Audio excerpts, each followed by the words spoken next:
Sir Maharashtra के deputy chief minister जो Ajit Pawar plain हादसे में सर नहीं रहे सर, क्या कहेंगे हाँ, सर? तो अजीत पवार जी प्लेन के क्रैश से मतलब अजीत पवार जी का डेथ हुआ है। अजीत पवार जाने से महाराष्ट्र का एक बहुत बड़ा नेता हमने को खो दिया है। हमारे महायुति का, हमारा एनडीए का जो मेंबर थे और उन्होंने मतलब महाराष्ट्र के लिए बहुत अच्छा काम किया था और उनके जाने से हमारा भारी नुकसान हुआ है।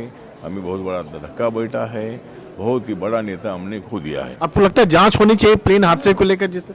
हाँ, मतलब इसके अभी वो तो महाराष्ट्र का गवर्नमेंट जो है ये मतलब इंक्वायरी करेगी और जिस तरह ऐसा हुआ है ये तो अच्छी बात नहीं है।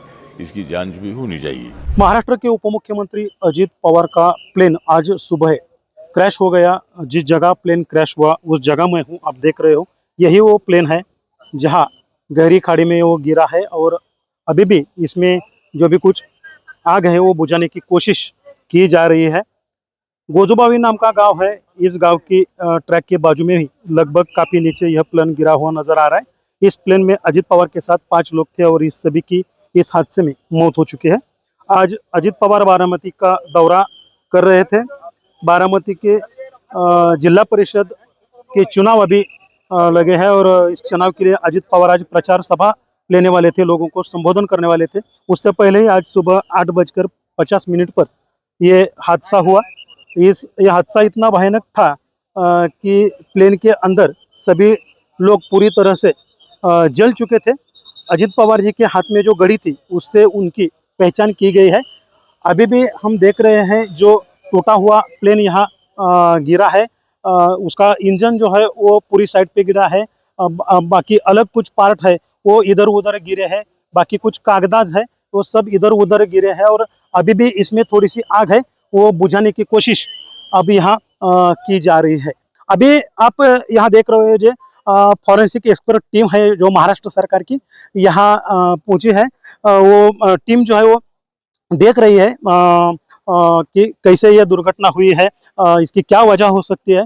ये एक्सपर्ट टीम जो है इस सब हादसे की जांच कर रही है। अभी हम दिखा सकते हैं कि यही प्लेन है जो लगभग 100 या 150 फुट नीचे गिरा हुआ है और इस दुर्घटना में अजीत पवार और उनके साथ जो भी थे वो सब 5 लोगों की मौत हुई है।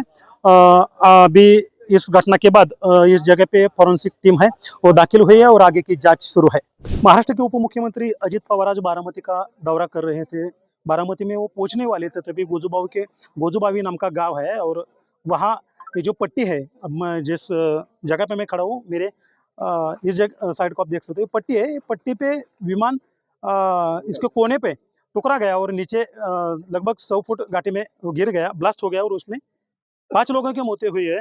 इस साइड पे ये आटोले बस्ती है, यहाँ कुछ लोग रहते हैं। जब ये हादसा हुआ तो ये लोग यहाँ से भागे। उन्होंने सब ये जो हादसा है अपने आंखों से देखा। क्या क्या हुआ था ये जानने की कोशिश करेंगे। क्या हुआ था आज सुबह ये दुर्घटना घटी तब आप कहाँ थी? रोड पर बच्चे को स्कूल भेजने के लिए आई थी हम्म। पाटना।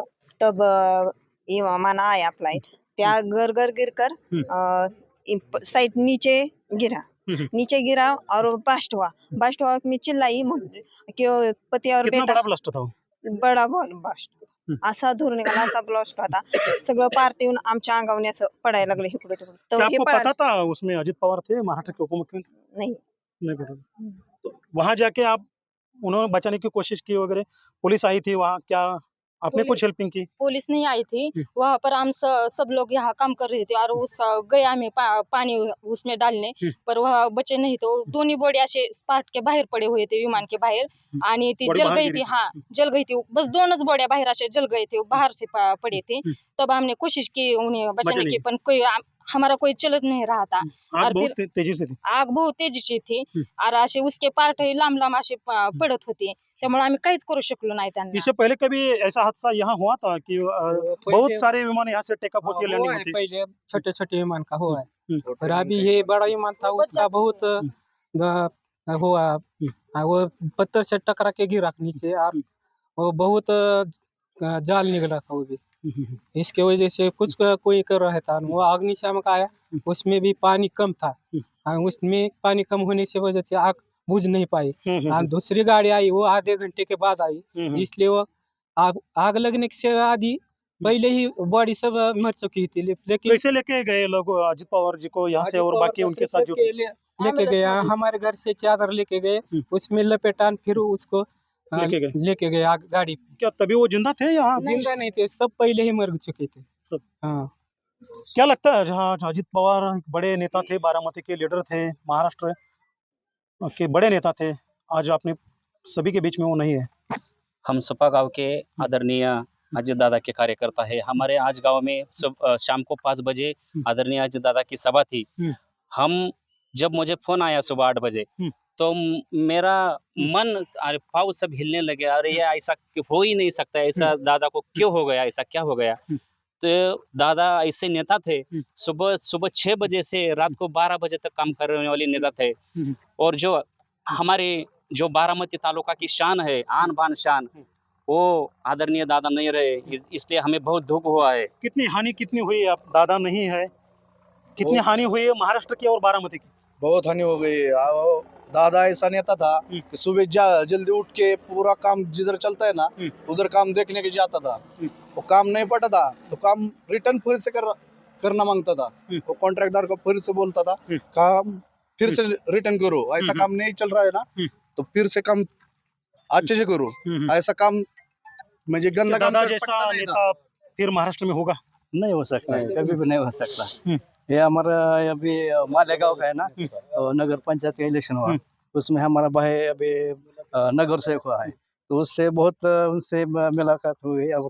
और दादा ऐसे बोले कि हमारा भाई है, मेरा भाई है ना वो बखांडा है, तो उससे बोला कि ये आदमी अच्छा है, इसको जो भी मदद चाहिए, उनका जो पीए है उनको बोले कि उसको जो मदद चाहिए ना उनको दे दो। वो जी जब जो कोई भी रहेगा, गरीब रहेगा, कोई अच्छा रहेगा, उससे बहुत अच्छा काम है उनका। हमारे थोड़ा सा दुख हुआ है, बहुत दुख हुआ है मालेगांव से। ये मैं मालेगांव से बोल रहा हूँ। तो हम देख सकते हैं आज सुबह अजित पवार जी का इस एरोप्लेन की दुर्घटना से निधन हुआ है, और ये सब बारामती की जनता है, इनको भी कितनी ठेस पहुंची है, कितना दुख हो रहा है, ये देखने को मिल रहा है। देवराखंड, NDTV इंडिया।